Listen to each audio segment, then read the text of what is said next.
ছবি তুলে এটা ই করেন, আপনি কি এটা মস্করা পাইছেন? ৭১-এ আমরা দেখেছি যে পাক হানাদাররা দরজায় ঠক ঠক করতো এবং জিজ্ঞেস করতো যে মুক্তি আছে কিনা। আর ২০২৪ সালে দেখলাম যে যে দেশটা আমরা রক্তের বিনিময়ে ৩০ লক্ষ শহীদের রক্তের বিনিময়ে স্বাধীন করলাম, সেই দেশে ব্লক রেড দিয়ে রাতের অন্ধকারে ২টা-৩টার সময় ঠক ঠক করে জিজ্ঞেস করে কোনো ছাত্র আছে কিনা।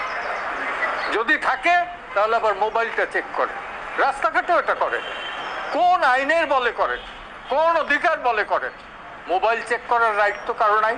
It is absolutely personal affairs. আপনারা জানেন দ্বিতীয় বিশ্বযুদ্ধের সময়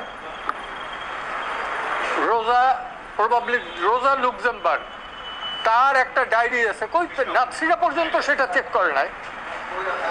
তো সেই ধরনের আমার দেশে